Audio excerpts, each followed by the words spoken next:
let's be real. What do we actually need? Not much. When you look at people that have spent their whole life focused on things that really don't matter at the end of the day. So the job, the title, the money, the thing that they value the most is the thing that they end up spending the least amount of time nurturing. Exactly right. COVID forced Matthew Lumsden to reassess his life. So he changed everything. This is the fork in the road. Right. So do I take the same path as everybody else and just go back to the office like nothing happened? Or do I see this as an amazing gift? My identity is not attached to my profession. Right. So That's a really important point. yeah, and society doesn't make it easy.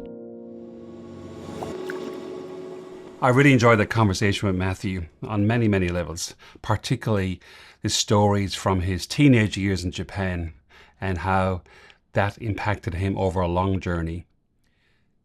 Some reflections I've taken from this. The first one is the refusal of the call, recognizing the signs before crisis. Now, this is a common theme that shows up again and again in our interviews. With Matthew, he reflected on Joseph Campbell's hero's journey, noting that men at midlife often ignore warning signs until they become impossible to dismiss. His burnout in the investment world wasn't sudden. It was a gradual accumulation of ignored signals. But COVID-19 forced him into a position of stillness that allowed introspection that he's been avoiding. The lesson? We often need external disruption to recognize internal misalignment. Men particularly struggle with acknowledging when something is not working because we're often conditioned to not talk about difficulties until they reach crisis point. The pandemic served as an inflection point for Matthew. When lockdowns eliminated his constant travel between Melbourne, Sydney, Brisbane, London, and the US, he initially viewed it as temporary. However, months of working from home revealed that much of his business travel was unnecessarily. Virtual meetings proved equally effective. This realization prompted for him a fundamental question, which was, if he could achieve the same professional outcomes without sacrificing time with family, why had he then been living the way he was? The pandemic gave permission to him to question assumptions that he previously seemed unquestionable. A reflection that I'm sitting with is that COVID gave everyone the same permission to question our assumptions, and many of us did, at least for a while. Have we given that permission away? And if so, is now a time to reclaim that permission back? My second reflection is around the idea of delayed gratification and present living. Matthew and his wife had a traditional plan, a good plan. Work hard, save diligently, delayed gratification, and enjoy life later. COVID prompted him to ask, why wait? His wife, a women's rights policy advisor, could work remotely. She was ready. The family had already discussed their ideal life. They simply chose to accelerate the timeline rather than continue sacrificing present moments for a theoretical future. Now, this wasn't reckless. It was an intentional recalibration of priorities based on what they truly valued. One of Matthew's most powerful insights involves distinguishing between actual needs and perceived trappings of success. Working at Vanguard provided status, security, the international prestige, material comfort. Yet when he examined honestly what he needed and what the family actually needed, their needs were modest. The perceived trappings, the impressive title, corporate status, constant travel, etc., were less about genuine fulfillment and more about external validation as well as what the role needed. Letting go required an honest assessment of what truly mattered for them versus what society suggested should matter.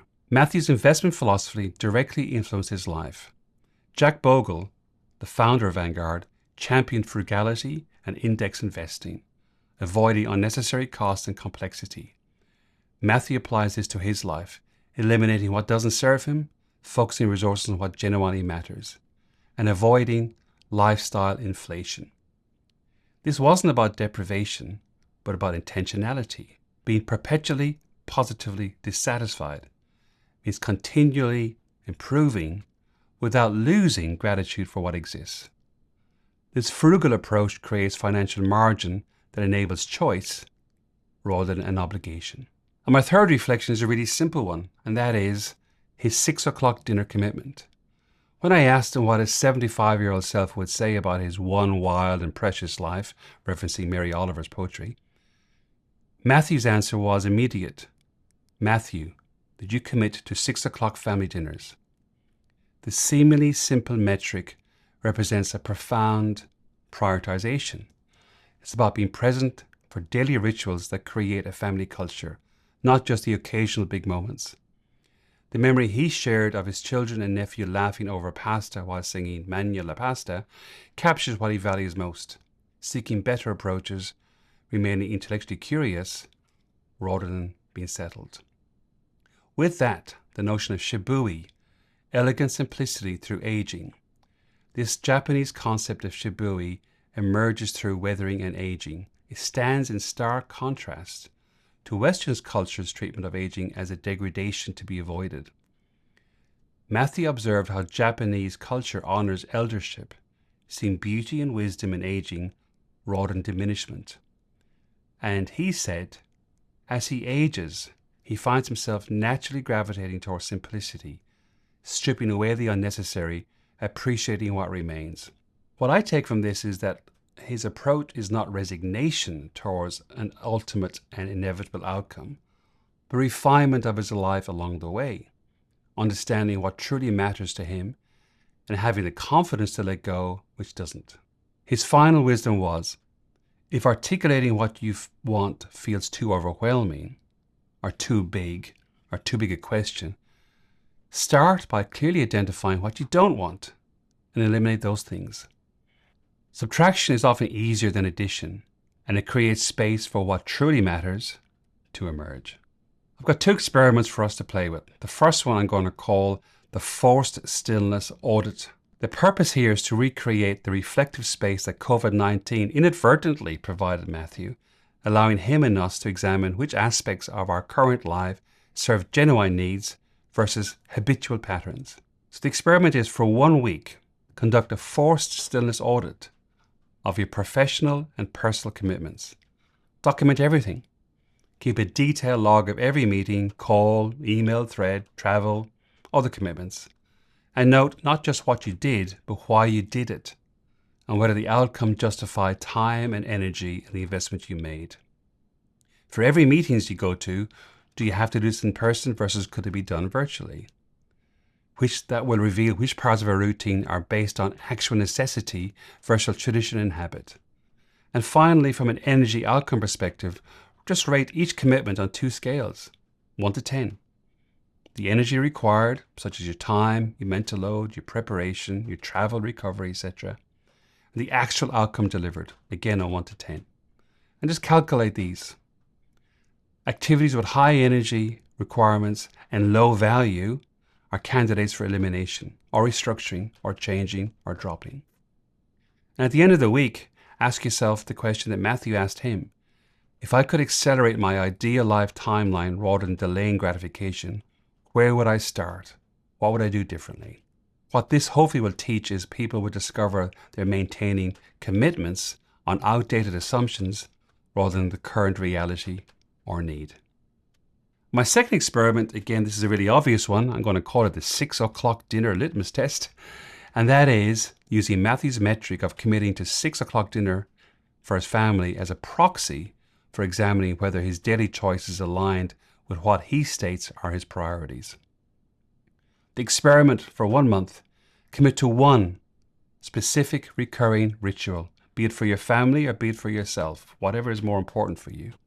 Choose a ritual, make a daily touch point to represent presence and connection with that ritual. So if it's a family ritual, be it a dinner or morning breakfast or bedtime routine with your children, or an evening walk or conversation with your partner, or a weekend ritual, whatever that is for you, but track it for 1 month. Track your intention, track your compliance, give yourself a color code, green for days that you honored it, red for the days you didn't. The days that you missed, look to see why, what got in the way, what other priority conflicted with this and overtook your sense of priority for it. Sometimes you'll have no choice, but quite often you've made a choice. And lastly, ask yourself a question. If my 75-year-old version of me looked back on this week, would they feel I've made the right trade-offs or the right choices? Thank you for listening. In the meantime, don't let the old man in.